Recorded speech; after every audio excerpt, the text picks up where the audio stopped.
Vous arrivez bien. Là, nous sommes en pleine réalisation d'œuvres pour la Triennale du verre de Mons, en Belgique, qui cette année accueille 3 pays, la France, la Belgique bien sûr, et ensuite la Norvège. Donc, la réalisation de ces pièces, ensuite, en 2014, après l'exposition de Mons, elles partiront en Norvège. Et nous irons les voir aussi, puisque nous sommes participants. Nous allons représenter la France. Voilà. C'est très léger, hein? Ah oui, là, sur une pièce comme ça, ça fera même pas peut-être 120 grammes, 130 grammes. Et disons, ce qui est beau justement, c'est qu'on veut pousser à l'extrême la possibilité de travail du verre. On a d'autres projets encore. Après, c'est le temps qui manque pour les réaliser, parce qu'une pièce, la plus grande que l'on a réalisée, elle a pris 6 mois à 2. Donc c'est une pièce qui fait 1,80 m de diamètre. Bon, on a eu l'avantage de pouvoir exposer aussi à PF 2012 à Prague. Là, nous avons représenté le pays de mon épouse, le Luxembourg. Donc on a été représenter notre travail dans le pays du verre. Qui, eux, sont habitués à avoir des pièces très lourdes, très imposantes. Donc nous, on a voulu faire des pièces imposantes aussi, mais ultra légères. Ultra légères, oui. Voilà. Justement pour essayer d'avoir un contraste entre les deux pays, quoi. Vous voyez, la technique que l'on a, c'est vraiment du travail en finesse, avec une mini aiguille, des loupes, parce que, voilà, et après, là, je suis en train de réunir les 2 demi-cônes qui vont faire mon cocon. Au début, on a eu pas mal d'échecs parce qu'il faut apprendre à connaître la réaction du verre, surtout ce verre-là, qui est un verre très dur, c'est du borosilicate comme verre. Les gens le connaissent plus sous le nom de Pyrex. La partie, la finition, parce que l'on ne veut pas qu'il y ait, voir la jonction entre les deux parties. Oui. Ce qui fait le charme aussi, vous voyez, comme là, on voit sur les autres, on ne voit pas la différence.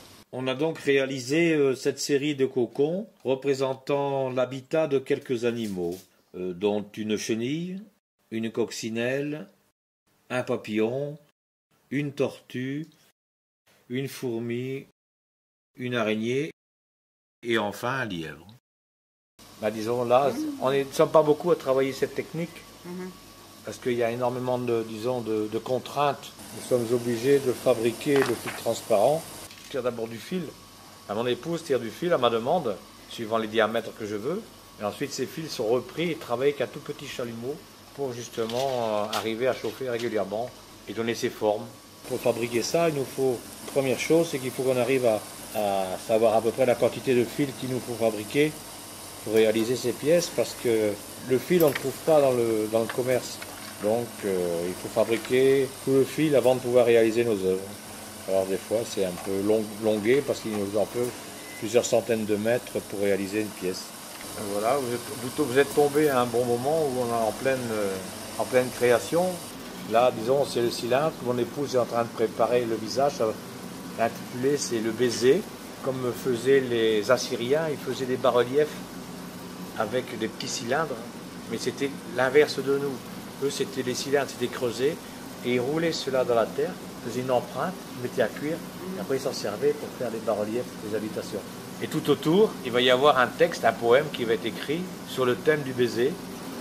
Et mon épouse est en train de réaliser en fil les 2 visages qui se font un petit bisou, et il va être enroulé sur la périphérie du cylindre.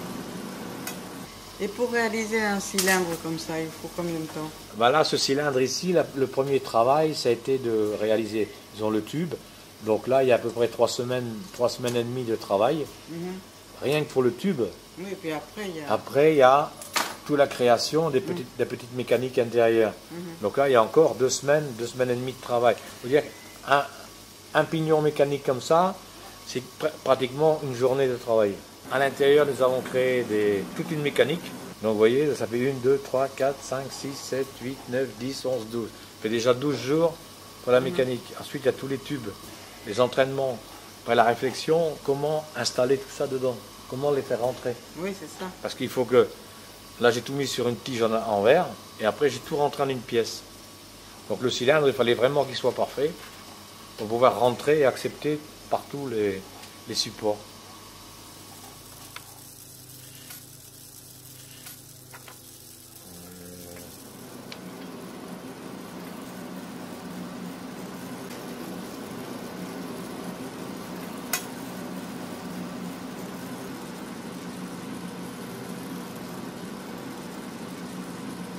Alors tous ces caractères, Alors tous ces caractères, ils sont beaux, mais c'est quelle langue? c'est le calétien. Le calétien? Ouais. C'est une langue qu'on a inventée avec Anne quand on avait fait une première exposition en commun à Luxembourg. On avait trouvé le texte, enfin le projet d'une civilisation qui travaillait le verre et qui avait disparu et qu'on avait redécouvert en archéologie. Donc on s'est inspiré de toutes les œuvres qu'on avait faites. Chaque caractère a un rapport avec une œuvre qui a été créée. Et on en a fait un alphabet. Donc il y a l'alphabet complet, on peut lire un texte. Ah bon? Ah oui, oui. Et Je croyais que c'était peut-être un peu asiatique. non, non, non, non. On l'écrit vertical un peu comme le chinois ou le. Oui. On a dit c'est incroyable la capacité qu'on peut avoir à enregistrer. Donc là c'est du calétien puisque c'était caliste. Mon nom de famille, alors on a dit tiens on va faire du calétien. Ah, vous allez me dire un petit peu ce que ça veut dire. Ah bah il y a le texte là-bas, je peux vous le lire Ah parce bon? que moi je me souviens plus très bien, disons, il y a longtemps qu'on n'avait pas réutilisé ces symboles. Alors le texte, alors là on a commencé à écrire, voilà. Bon, ça se fait que ça démarre pas pareil toi. De quoi j'écris en l'envers. C'est à l'envers. Et s'il y a des fautes, on ne va pas les corriger. Oui, c'est ça, le sur il S'il est y a des là-haut. fautes, Voilà. on ne verra Parfois pas. il n'y a personne qui va le contrarier. Non, non, personne. Donc voilà le texte avec les lettres qui sont été exposées. Sur le galop du destin, un baiser a scellé la rencontre, Eros s'est incarné, bonheur fugitif, instant d'éternité. Donc on avait fait, vous voyez, des sculptures comme ça, et tout avait un rapport avec les divinités qu'on avait fait, des tableaux. Il y a un tableau, enfin il y a des pièces par là dans la galerie, mais une fois qu'on comprend bien, après ça roule tout seul. Donc on va transcrire ça, c'est vrai que j'écris à l'envers là, j'avais complètement oublié moi. Voilà, c'est là. Voilà, c'est là, donc je repars un peu plus loin. C'est ça. Donc c'est le E, voilà, puis on a l'espace donc entre chaque, on va faire un petit repère. Voilà.